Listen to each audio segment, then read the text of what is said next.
welcome to Breaking Points. Krystal, good morning. Good morning, Emily. Lovely to see you and lovely to see our guest. Right. We are joined now by Damian Thompson. He is an editor at The Spectator. He hosts the Holy Smoke podcast over there. And Damian, we may see our co-host Ryan Grimm pop up at some point while we're chatting with you. In fact, Here great he is. timing, Speaking Ryan. of. Here he is. But Damian, I first want to say you are in Rome right now. You have been covering the events of the last 24 hours. The first American Pope has been chosen. So first, Damian, thank you so much for being here. And if you could just give us your initial reaction. This was a surprising pick. Steve Bannon, I think last week, described him as the, quote, dark horse, a potential dark horse candidate. And that's actually what happened. So you're the expert here, Damian. What do you make of all this? Well, I think the first thing I want to say is that there's a mood of real optimism in Rome today. People who had dismissed Cardinal Prevost as Francis Mark II, some sort of hopeless, scheming liberal, have been very pleasantly surprised, first of all, by the sight of him coming on to the loggia of St. Peter's wearing the traditional robes that Francis rejected. Secondly, by the choice of name, Leo, which is a very traditional one. By his style, and on checking his record, they discover that he isn't perhaps as liberal as they thought, that he seems to have relatively orthodox views on the sensitive issues of sexuality that have proved to be so divisive in the Catholic Church. And there are also rumors that he's sympathetic to the traditional Latin Mass. So all of that is causing traditionalists who initially reacted with dismay when they heard the name to change their verdicts fairly quickly, and you can see it happening on Twitter. They like the way he's presented himself. They like the thoughtful theological message. They particularly liked his very Christ-centered homily in the Sistine Chapel to the cardinals this morning. So I think above all, there's just a sense of relief that the bizarre, quixotic, and often, I think, personally cruel pontificate of Francis has come to an end. There will not be a Francis II, as I've written many times. Francis was involved in so many horrible abuse cover-ups that I think his legacy is profoundly tainted. So one of the things, of course, that people immediately noticed is Prevost's social media profile being the modern era, and several of his recent tweets, actually all of his recent tweets, seem to be quite critical of the Trump administration. This one in particular, he chimes in here and says, J.D. Vance is wrong. Jesus doesn't ask us to rank our love for others. So that, among other things, led to Republicans like Laura Loomer calling him a woke Marxist pope and really despairing about his liberal inclinations. What do you make about his political commentary with regard to J.D. Vance and also the meeting with President Trump and Bukele in the White House? Well, he's not a big fan of MAGA, that's for sure. But there's a big difference between a woke Marxist and somebody who doesn't approve of the second Trump administration. And there are plenty of woke Marxists in the Catholic Church, but there's no evidence that Pope Leo is one of them. He is probably left-leaning on the subject of migration, and it's always puzzled me that the Catholic Church is so keen on advocating mass migration without any thought about its long-term social consequences. On the other hand, and perhaps you guys can help clear up this mystery for me, what's this business about him not being a registered Republican? Because I understand that the state of Illinois doesn't have registration in that way, but having voted in a series of Republican primaries. Could somebody clear that up for me?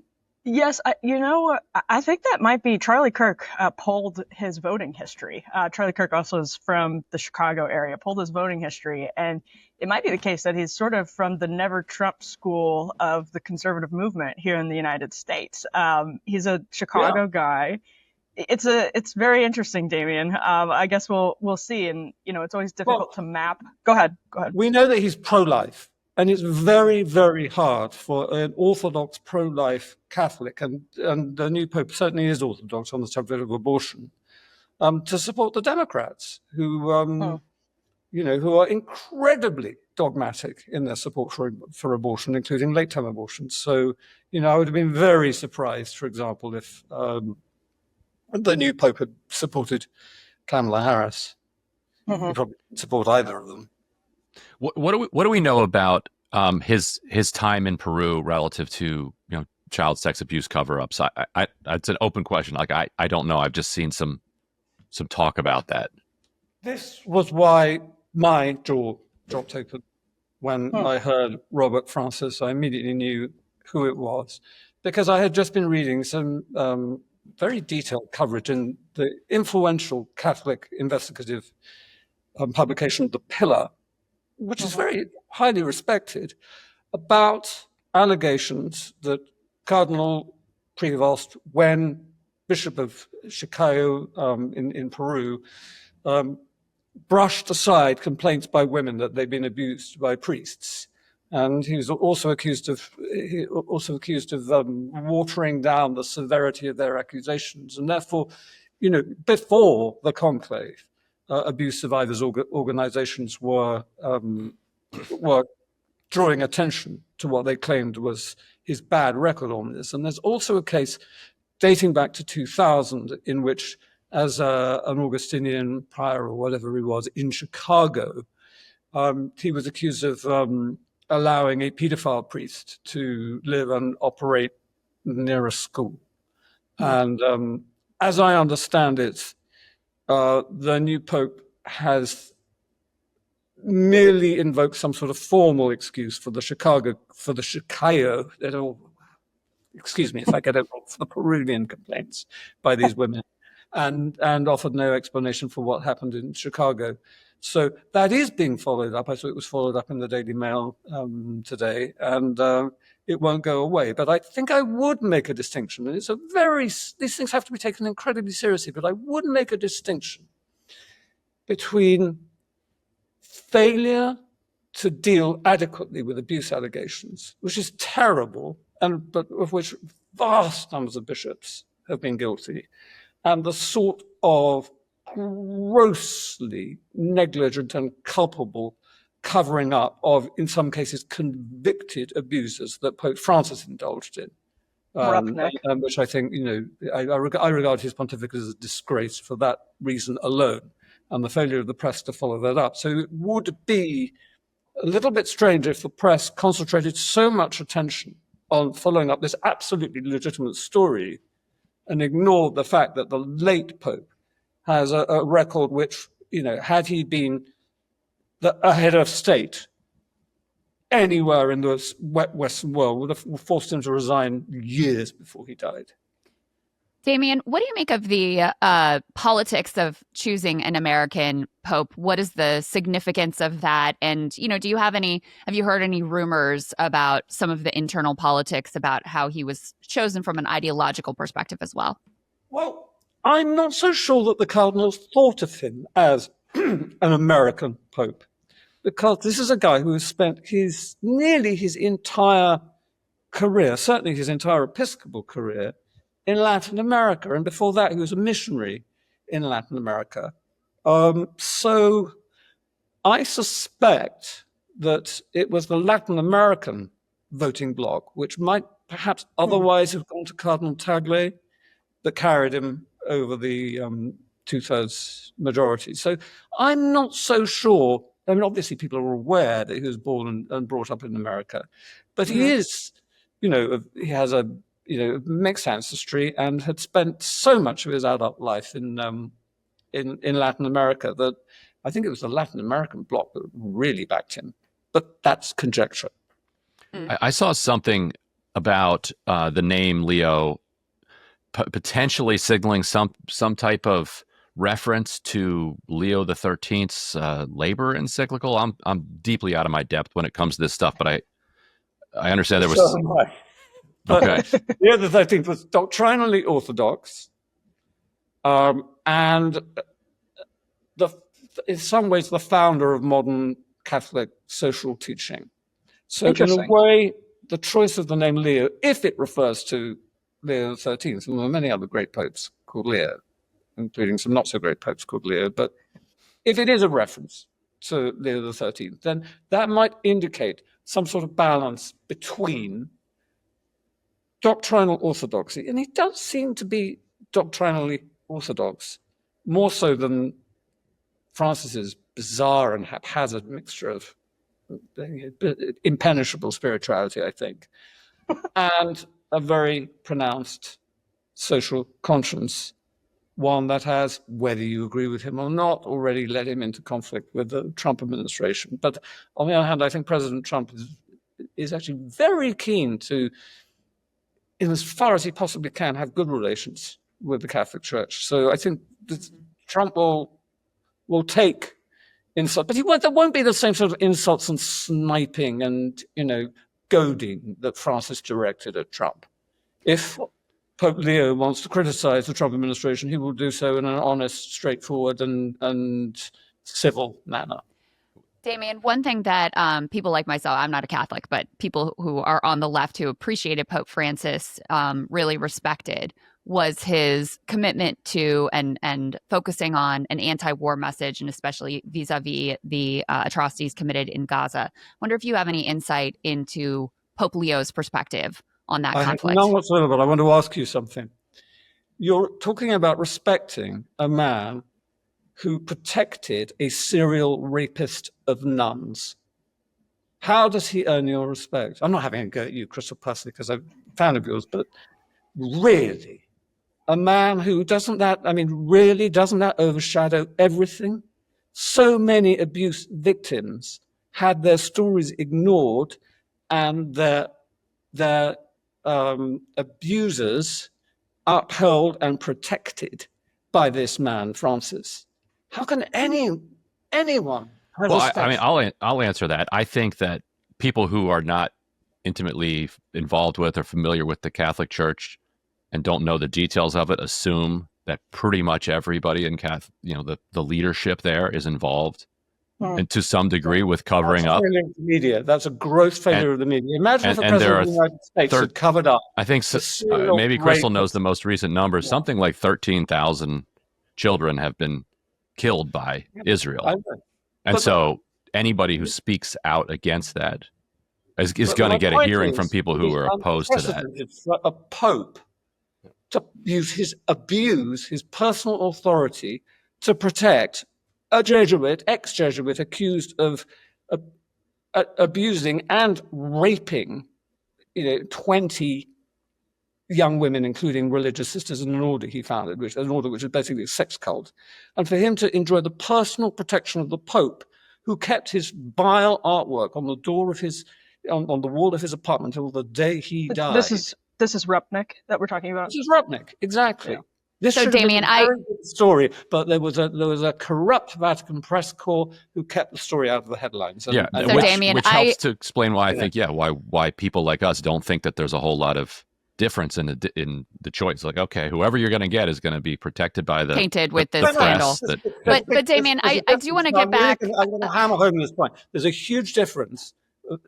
Both are appalling, but there's a difference between cover-ups and the sort of very, very active protection of convicted abusers that Francis indulged in, which is so. Damien, fair enough. I hear your point.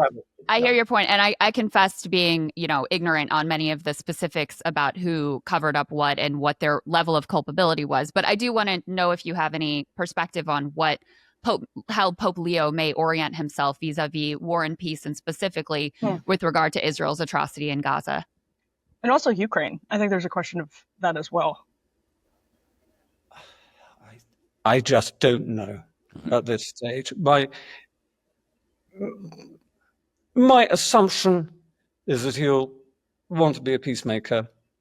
My assumption is that he would condemn some of Israel's actions, as well as, of course,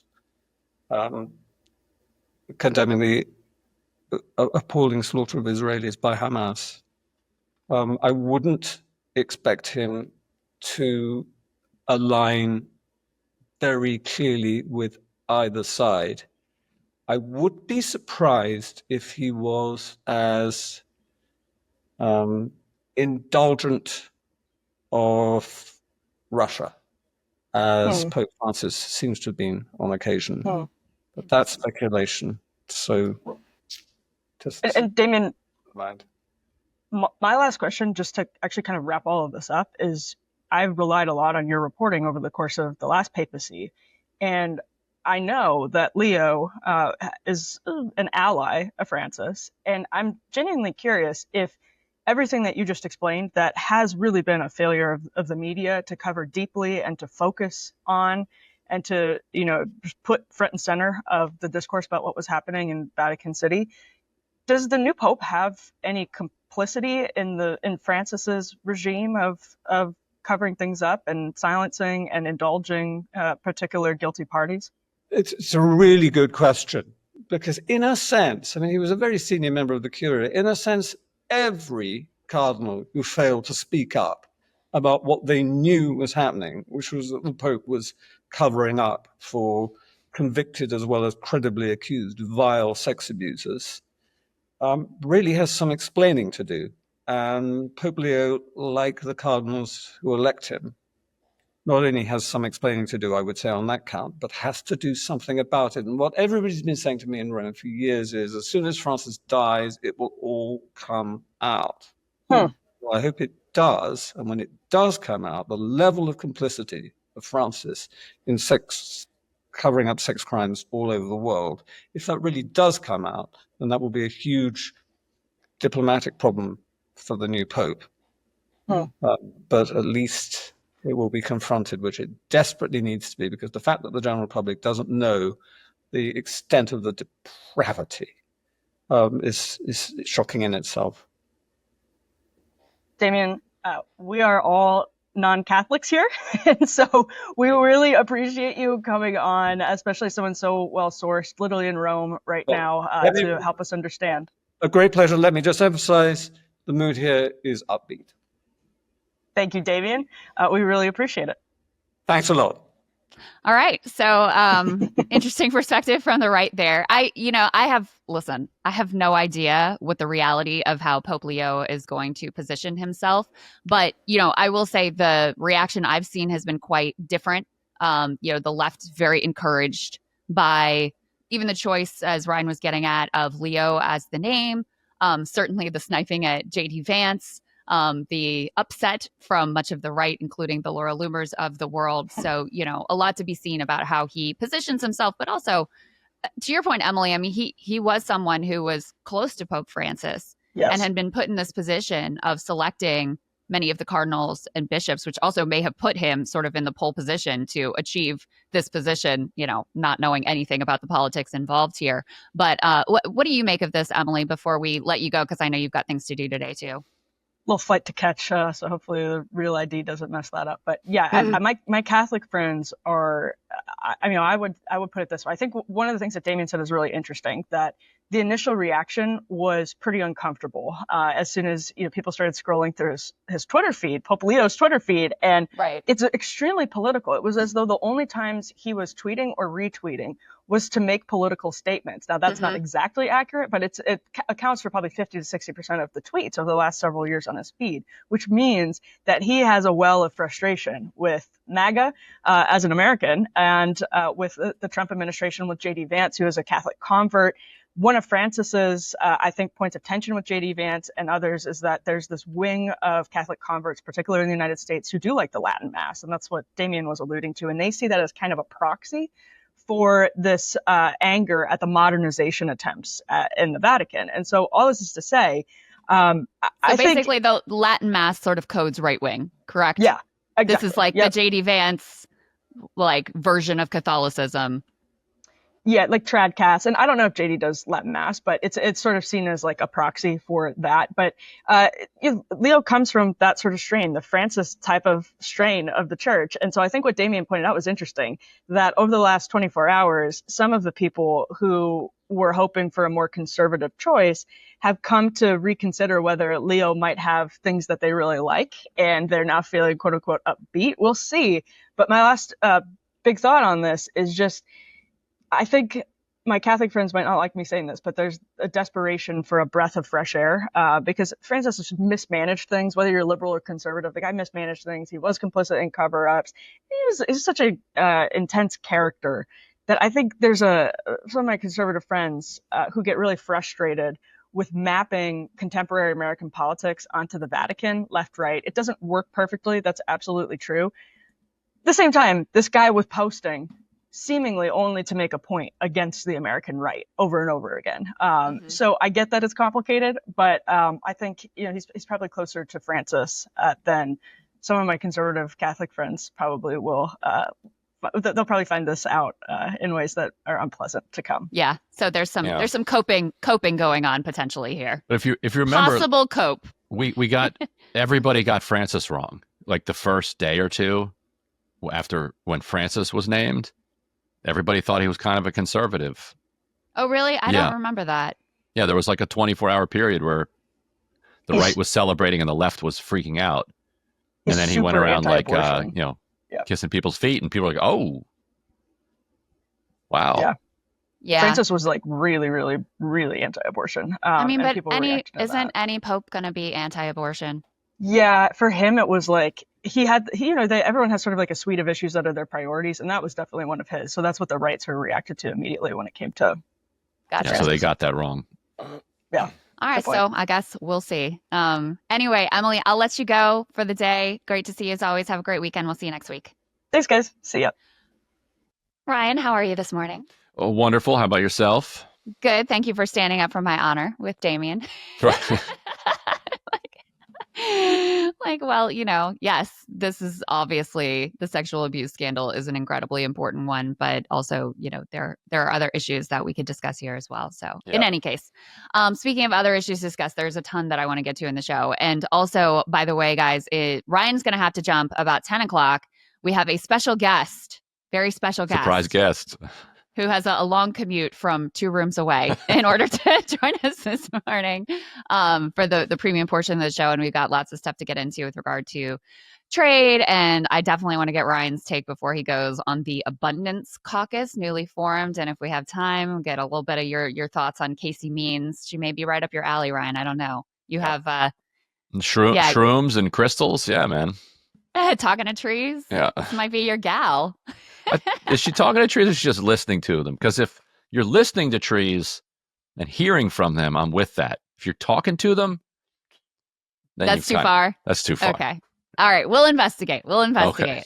First, I want to, let me see what I got here first. I want to get into this trade stuff. And in particular, there's some news this morning. I don't know if you've seen this yet. I'm sure you probably have. But Trump posted that he thinks that an 80% tariff on China seems right, up to Scott B, being Scott Bessent. So basically, China's strategy of do nothing and win seems to be working out, Ryan.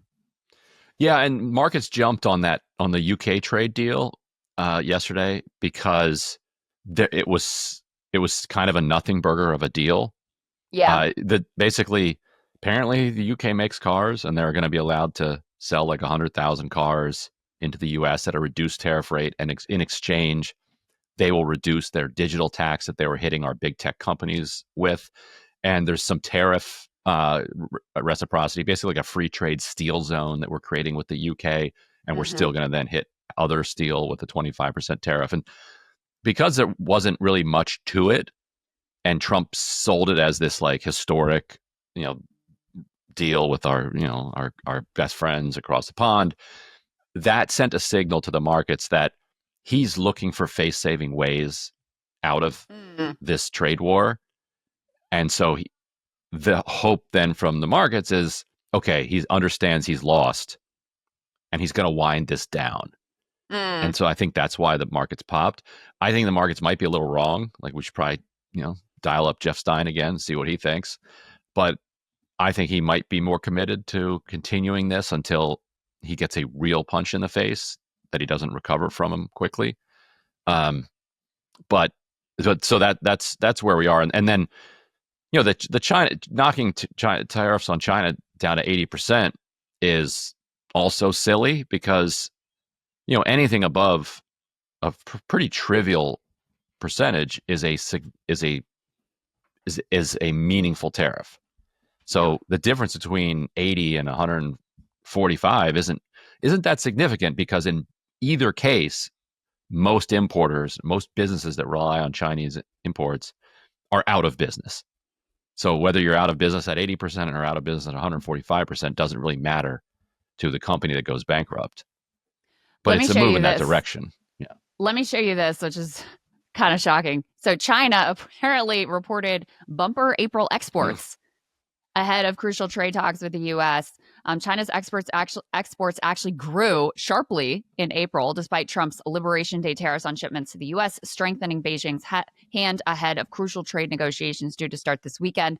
Strong performance came as Chinese companies diverted trade flows to Southeast Asia, Europe, and other destinations following the imposition of prohibitively high tit-for-tat tariffs between the world's two largest economies. Exports rose 8.1% in dollar terms compared with a year earlier, China's customs said on Friday, beating analysts' forecasts in a poll by Reuters of 1.9% growth, but slowing from 12% growth in March, when figures were buoyed by exporters seeking to get ahead of expected tariffs by front-loading shipments to the U.S. So in spite of a dramatic reduction in trade with us, in fact, China's exports grew post Liberation Day and, grew sharply year over year, because we are not the entire world. And it turns out that they had other options available to them, especially as we did everything we could to, piss off all of the countries around the entire world. Contrary to the proposal, I think Scott Besson had laid down of, hey, we're going to have this encirclement strategy and we're going to try to isolate China. And then they go about it by basically pissing off everyone that they possibly can.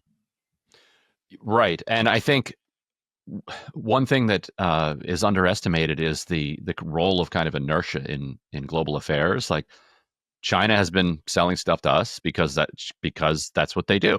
Like, the relationships are set up, the contracts are in place. It's smooth, it works. We've got to figure it out. And that doesn't mean that they didn't have other options where they could sell stuff. And we kind of took that to mean that we were the only buyer in the world, for these products. And what China is showing here is that actually, if they're forced to do the work to find other buyers, Southeast Asia and Europe, do have some consumers who are, willing to buy the $28 that that we're not allowed to anymore. That we're not going to have anymore. This is kind of contrary to what you were saying about the UK trade deal. So let me get your reaction to this. Charles Gasparino says, now you know why Powell didn't cut rates after the UK deal. If the 10% tariff is in the UK deal, not sure how we escape some economic repercussions, i.e. inflation in the short term at the very least, since UK is a friend where we sell more stuff to than we import, i.e. 10% on the UK means much higher on countries we have deficits with. That's the tariff investment calculation you're hearing on Wall Street right now. So basically, like you said, the UK deal, I mean, first of all, we should be clear, it's not even actually a deal yet. It's like, concepts of a plan kind of a deal. But it leaves in place most of the 10% tariff, which is what it was already at. Now, there were other provisions involved, as you laid out some of them previously. But basically what Gasparino is saying is like, okay, well, if 10% is the baseline, that's the best deal you're going to be able to get. Then that indicates some significant inflationary pressures on countries around the world. Again, so it's like irrationality layered on top of irrationality, and it's this weird game theory where everybody is trying to figure out what irrational thing and unpredictable thing is going to happen, and trying to predict that. So in this case, what I think is going on is that the the markets only ended up like 80 or something. They were up significantly throughout the day and then came down. I think what they took from it is that, okay, he's not really going to keep that 10% on them. Like, he's saying that for now, but he reached a deal, and the point of the deal is that the tariffs are going to come down. And so, once they start to bite a little bit and have real world consequences, because we've got the deal, he's going to use the deal to quietly just get rid of those. Now, they could be totally wrong about that. And this is why I'm saying it's irrationality layered over irrationality. But I think that's the assumption there, because Gasparino's right that, like, if that 10% is solid, then yeah, that signals everyone's going to get at least 10 and other people are going to get higher. But what about Trump's approach to any of this suggests that any of this is solid? That anything is solid. Right. Yeah. So that's why I very think true. that's what I think is going on. That they assume that this is all soft.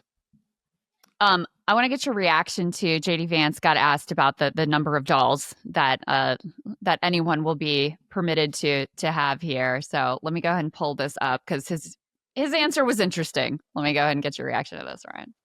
So the president said, maybe American kids should have 3 dolls instead of 30 or whatever the number was. Do you agree? Do you tell the people of this country that you need to make some sacrifices in order to reorganize this bad trade relationship? Well, I think the president's point here is that, yeah, we do need to become more self-reliant. And that's not going to happen overnight. And it's not always going to be easy, Martha. But what I'd ask people is not whether they want $2 or $5 or $20 for their kids. I'd ask American moms and dads, would you like to be able to go into a pharmacy and know that the drugs your kids need are actually available to you as an American parent? Would you like to, God forbid, if your country goes to a war and your son or daughter is sent off to fight, would you like to know that the weapons that they have are good American-made stuff, not made by a foreign adversary? What President Trump is talking about is bringing self-reliance back to the United States economy. What do you think of that explanation here? I wish that it didn't feel like this stuff was reverse engineered. And what I mean by that is Trump seems to now understand that, the shelves are going to be empty. Now I have to come up with a rationale for why I support why the shelves being empty is actually a good thing. Right. If you actually start from the principle that we consume too much junk, it's spiritually degrading. It's bad for the environment. It doesn't make us feel better about ourselves. It's empty. Then you flow from there and try to bring the whole country together around that idea. To me, that's delightful. And a replacement, like a spiritual regeneration of an entire public. Wonderful. Agreed. But there has to be not just you're not going to have dolls, but there has to be a replacement for that consumerist ideology that we've been sold for decades and decades. Right, which we don't have. Like, consumerism is the thing that stitches us together. Yeah. And you pull that apart without replacing it with anything. God save us. But if the process of getting to that, the process of working it through, if we did it collectively, could result in, less, lower levels of unhappiness, less plastic in our bloodstream. Like, all of these things would be good. Like, I mean, you've got young kids. Like, it should be a crime, like, that every single little kid's birthday party, they have to give you a giant bag of plastic when you walk out. Mm-hmm. That the kids play with for 30 seconds in the car on the way home, and then don't touch again. And it's genuinely awful. Like, that's horrible stuff. To me, the deeper worry, and I suspect you share this, is actually about social media, and specifically with regard to AI. And, this administration is running 1,000,000 miles an hour to Wild West AI. We're just going to take off all the brakes. We've got to win the AI race. We're just going to unleash this potentially extraordinarily destructive force on society without even contemplating what the impacts will be, without planning for them, without creating any sort of a safety net if there's mass job replacement. I'm sure you read the a New York Magazine piece about everybody cheating on their college tests, and that particular narrow problem, you could figure, okay, well, now you just have to write essays in class instead of, you can't, there's sounds no like we're not taking out your phone. Bother trying to figure that out though. But yeah. But to me, it speaks to, correct, but also to me, it speaks to, the same way that I used this example with Emily yesterday, that GPS made us unable to navigate that part of our brain just atrophied completely. Yep. AI is going to do that for basically everything. Yeah. And if we were a functioning society, we would be dealing with that, right? We would be thinking about it. We would be planning for it. We would be reining it in. And so, that's just an example of how, contrary to the idea that there's some plan here from the Trump administration to remake the social contract in a way that is going to be healthier and more fulfilling and, spiritually regenerative, I think is the word that you used. Yeah. It's the exact opposite. We're running a million miles in the other direction and not even looking to consider where we might be headed. And doubling our energy usage in order to do it. Yes. Yeah. No, Naomi Klein talks about how this is like a vampiric technology because it eats up the resources that you actually need for not just humanity, but for creation. Yeah. Your body, your mind, your soul, and your energy. Yeah. That's right. In order to create this mirror world. And it's endlessly disturbing to me. And, I don't know what to do about it other than to complain and worry. The last economic piece that I actually really want you I want to make sure I'm thinking about this the right way, because the media has been saying, oh, Trump wants to lift taxes on the rich. He called Mike Johnson. He told him he wants to hike the top tax rate. But as I was reading the details here, it's not exactly as it's being portrayed. So the change here would roll back one of the tax cuts that Trump signed into law in 2017 as the Tax Cuts and Jobs Act. That measure reduced the rate on income earned in the top bracket to 37% from 39.6%. This year, the top income bracket starts at roughly $600,000 for an individual. Mr. Trump is effectively seeking to restore the previous top rate, but at a much higher income level. So just so people know, if nothing happens, the Tax Cut and Jobs Act, those tax breaks expire. And taxes go up on everybody, but especially because they got the biggest cuts on the rich. So what we're talking about here, what Trump is proposing, is still giving a tax break to the rich, but not quite as much of one as he had previously given. Am I understanding this correctly? That's right. Except for, you could imagine a rich person who makes $20 million a year, which is, there are, I think there's in the hundreds or maybe the thousands at the most of people in the United States who make that amount of money. People can look it up. It's that number is available. Those people would pay a little bit more because everything above a certain threshold, they're jumping from whatever it was, 36 something to like 39. And so those couple points would then hit everything above that level. But that's a tiny number of people. So if you're if you don't renew the Tax Cuts and Jobs Act, which is the whole $4 trillion that they're trying to do, then taxes are going to go up on that far more. It's a huge cut relative to not doing anything. Absolutely. Yeah. So it's still a cut. Even on the quite richest as much of a cut as what he had originally planned. Right.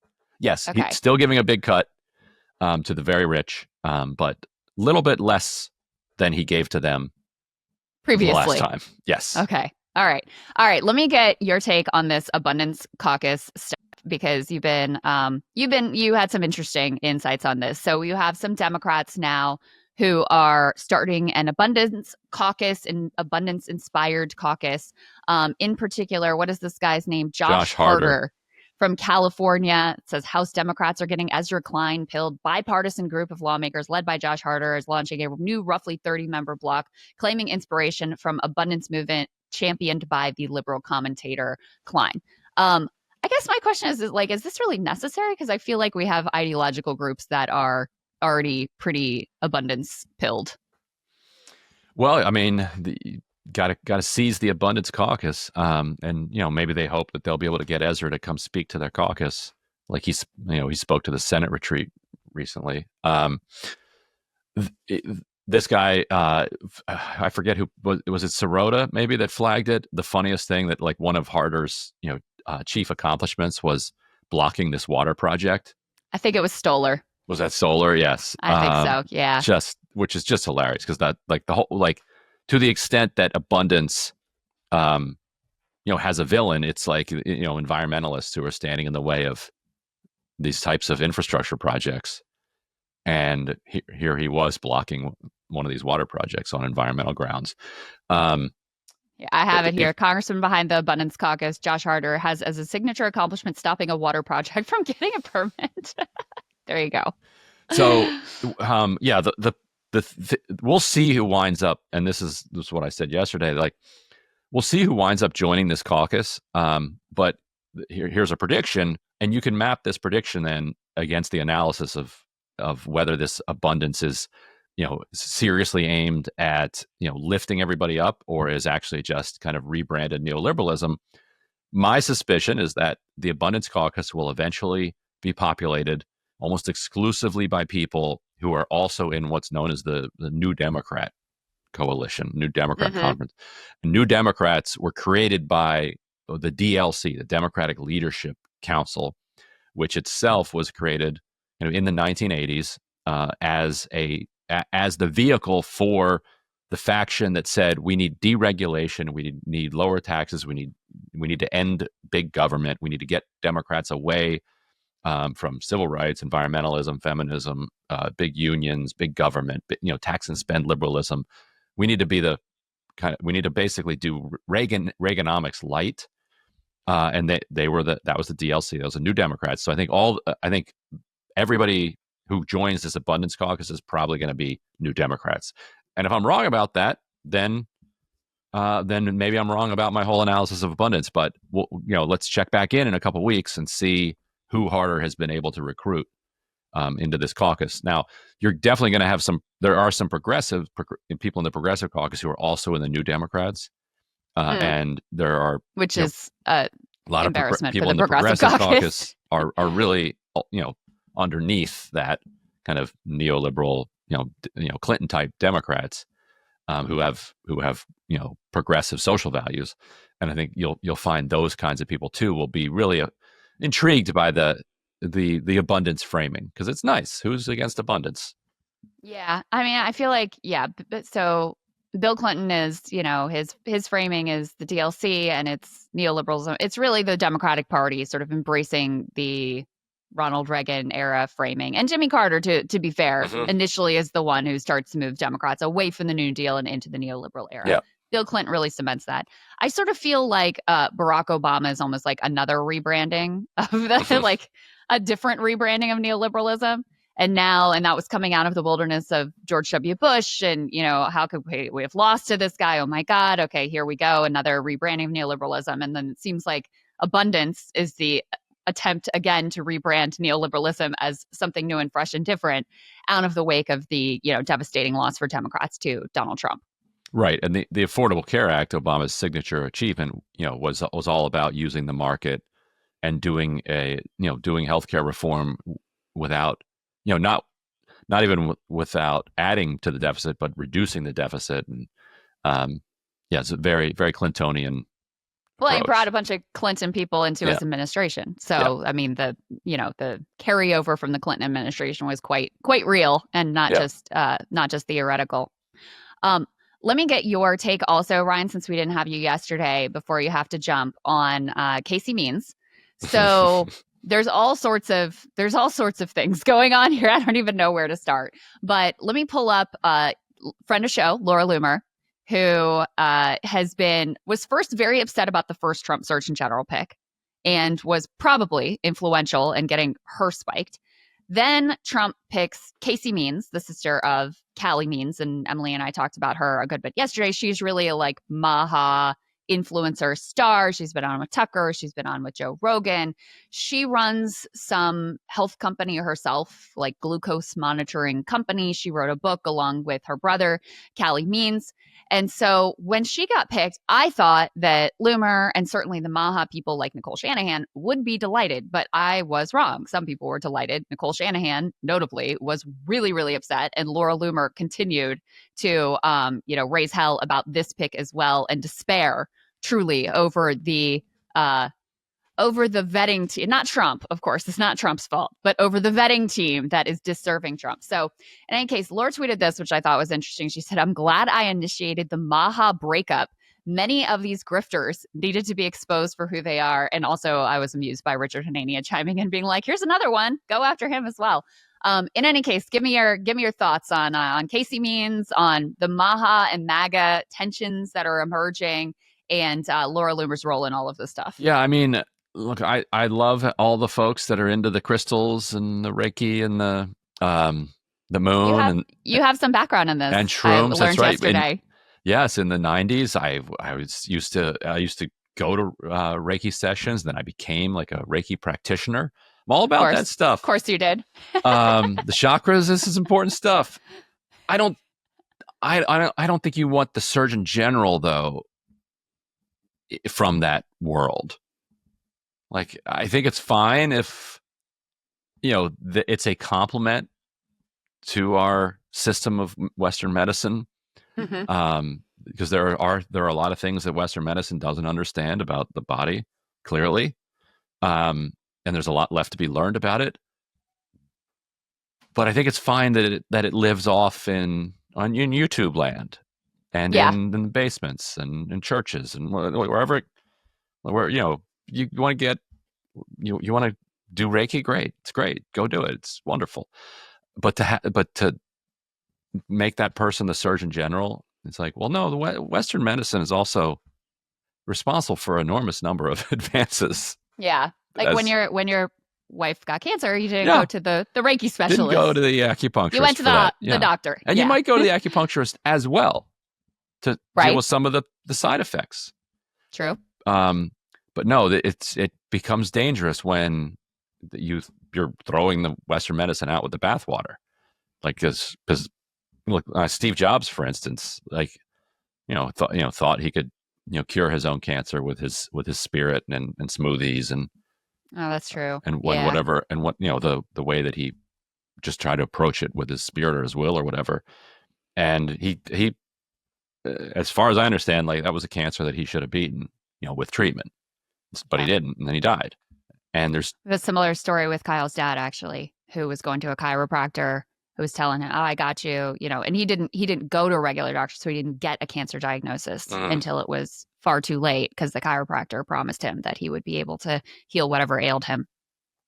Right, and yes, then that's the real danger of that. Like, as a complement to your life and to your spiritual pursuits, great. To literally supplant medicine, Western medicine, and have the person as a Surgeon General, is like, well, here's the other thing, Ryan, is there's another piece of this I want to talk to you about, which is like the realignment from those types from the left. I mean, this used to be very much the Krystal people were very much within the firmament of the Democratic Party, and that realignment is interesting to me, which is how, Marianne and RFK Jr. knew each other, ran in the same circles and whatever. RFK Jr., of course, is like the emblem of that realignment, the woo-woo realignment into the Republican Party. But the thing that really drives me crazy about RFK Jr.'s ideology, Casey Means, Callie Means, from what I can tell, is like, number one, the position on the left is that everyone should have access to medicine. Not that there shouldn't be medicine, or that we shouldn't trust medicine. It's that people should have access to the advances of Western medicine. So that's number one. Number two, they'll oftentimes talk accurately about the corruption of the food industry, about the corruption of the medical industry, of big pharma, et cetera. But then there's no effort to actually root out the corruption. Instead, there's just a redirection into alternative health profiteering, of which Casey and Callie Means both participate. That's their livelihood. And that stuff is wildly untested. I mean, say what you will about the FDA, the standards for actually getting a drug approved, much higher than there are no standards for these, supplements and, things that you sell on the internet, and all these influencers who go on and say, I take this, I take that, they're getting paid, and then they're selling it to you. And there's very little standards or testing with regard to that. So that's the other piece of it. And the fact that there's no focus on, okay, you're right, that the profit motive at the center of healthcare is actually deadly, because that creates mass incentives for, guess what's most profitable, for people to be chronically sick so that you can continue to have to treat them over many years. There's no effort to root that out through something like Medicare for All system. Instead, it's just redirecting people into things that are worse, less tested, and at least as corrupt. And you're right, the profiteering is outrageous. The entire reason we have the FDA, is in response to, and I wrote about this in my first book, they used to be called patent medicines. Right. And like literally snake oil. Snake oil. Like that's where we get the phrase snake oil. Like people would come by and say, look, this oil from a snake, rub it here. And this is going to be effective. And oftentimes, like, it wouldn't even be snake oil. It would be like, not that the snake oil would work, but they weren't even selling you snake oil, which good, because like you'd probably exterminate all the snakes if you had to do that. And so the FDA was brought in, and it was actually the first kind of assertion of federal government regulatory power, which is why there's this alliance with corporate power, linking up with the MAHA people, because they understand both historically and intuitively that the FDA is sort of like the tip of the spear for this regulation of corporate profiting, and if they can gut that, they can roll back so much else, and so that's how you wind up with like a chemical industry lobbyist being put into place by the Trump administration to oversee what the MAHA people thought was going to be an effort to like root out toxic chemicals. Right. And then what do you think of, what are your reflections on the MAHA movement into MAGA world, some of the tensions there and how that comes about? I mean, I think the most obvious thing is just to say that many of them were skeptics of the COVID vaccine or skeptics of the school closures, the lockdowns, those sorts of things.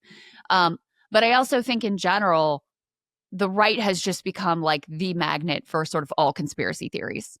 And so, there's just been, and the Democratic Party has become like the party of the experts, trust the science. Like that's, especially with the Democratic Party becoming more heavily college educated. Although there are also plenty of MAHA people who are like college educated, very highly educated, wealthy, successful, whatever. I mean, that was kind of the Hollywood liberal type. But anyway, what do you make of that transition? Where do you think it comes from? My basic sense is that when a lot of these people gave up on the idea of collective change and instead began to pursue kind of individual, self-improvement, self-help, as the atomization of society and of communities took hold, they moved right. And the male version is, we see it all the time in the manager. The Bernie Bros, yeah. But the Bernie Bros, who now the thing that they, or tell themselves that they're going to focus on is, their own, taking the right supplements, drinking the right powders, doing the right kind of workout, the right amount of testosterone or whatever. Like so instead of Medicare for all, the collective project, it's all right. Well, let me get fit. Let me do what I can do individually. And focus in on that. That's the male version of the kind of woo-woo, Reiki MAHA stuff that will, where you're just like, let me find my own individual spiritual practice that's gonna, get me out of this toxic culture, or make me detoxify myself as much as possible, because you've given up the possibility of kind of collective liberation. Do you think there's a parallel to the Back to the Land movement of the 70s? Mm-hmm. Yeah, same thing. Yeah. Like we're going to change the world in the 60s. And then you're like, wow, this world is just didn't work. Not only unchangeable, all our efforts backfired. And so we're just going to go live on a commune. We're just going to withdraw from society altogether, live on a commune. And then the commune is going to fall apart, and then we're going to go sell out and go to Wall Street, or go just do the thing that we were destined to do. Be the cog in the machine. I told you I read this book about the Back to the Land movement and focused on Vermont that Bernie Sanders randomly shows up in at some commune, and they have to make him leave because he won't stop like distracting everyone from their work and talking about the millionaires and the billionaires. Yeah. Just super. I was like, oh my God. He was at that time writing for some socialist adjacent newspaper or something. And so he shows up at the commune to like interview them, and then just talking about Eugene. He won't shut up about Eugene Debs. Yeah. Something like that. Yeah. Something like that. Oh, here, Kyle's here. Special guest Kyle Kulinski in the house. Hey, babe. Literally in the house. I'm in the bedroom. We were just wrapping up talking about Casey Means and then sort of digressed into thinking about the way that there are parallels between this moment of men in particular withdrawing from like being the birdie bro, looking at the collective solution into like, let me, work out and take whatever supplements and trust whatever influencers and whatever, to the moment after the 60s and the 70s when there's we're going to change the world. Now we're going to go back to the land and we're going to like set up these communes and kind of like do our own thing. And Ryan, the other thing that was interesting out of that book is that I never realized how many food companies, like organic food company type things that are big names now, actually came out of that back to the land movement as well. Oh, totally. That makes a lot of sense. And if we're right, then over the next, 5 years, we may see communes starting to pop up. Well, this is kind of like the Tim Pool's type of compound situation, right? Or like the trad wife and the, what do they call it? The people who there is a movement of this, of people who are like moving out of cities, and this is all on the right, getting the like farms going and trying to be fully sustainable. Yeah, there's a term for them. I'm completely sovereign citizens maybe, but yeah, they're like. Those are usually right wingers, the sovereign citizens. Right, like it's going to be a right wing version. Yeah. Well, and it goes with like the trad wife stuff as well. It's like we're withdrawing from society. We're going to go back to these other ways. We're going to, and this, I mean, there were vibes like of this. Community of preppers. Yeah, I mean, there was vibes of this with the 70s thing on the left, too, where it was like, okay, these new modern ways of doing agriculture, we don't want any of this mechanization. We're going to figure out how to use like a horse and a cart to do our, truly, like, we're going to make our own tools. We're not going to have electricity. That was the pure way to do it. So anyway, interesting. Yeah, whenever I think of how to become happy, I go, let me copy the Amish. That'll work out well. I don't know. It might. I have more sympathy to that. We rely that direction on so than much, you do, babe. We rely on so much stuff that we take for granted. Like whenever the power goes out and I lose the TV, I'm always like, holy shit, the TV is amazing. I wish I had that thing all the time. So I have like the opposite philosophy of those people. And the other thing is self-help stuff in general. Like, I feel like the only times I've been even somewhat interested in that in my life, they were like the worst points of my life. So I feel that's like the whole point, yeah. Well, there's something to that, yeah. Going down this path in general is a symptom like of an underlying misery or depression or being lost, in the same way that like hyper religiosity or being an adult convert to a religion. That's a sign of like, hey guys, let me tell you why I didn't kill myself last night. I came up with this reason to not kill myself. So it's a sign of a like decaying society. Yes, I think we will all agree with that. All right, Ryan, we'll let you go. I know you got a meeting you got to jump to. Yep. Thank you, brother. All right, see you guys later. Bye, Ryan. Bye. All right, guys, that concludes the free show. If you want to see what Kyle has to say about Biden's reemergence on The View, there's a lot to say about that one, about Judge Jeanine being put in instead of Ed Martin as U.S. Attorney for D.C., and all kinds of other good things. Also, we're going to answer a few of premium subscribers' questions. Make sure to subscribe over at breakingpoints.com. Thank you guys so much for your support. Have a great weekend.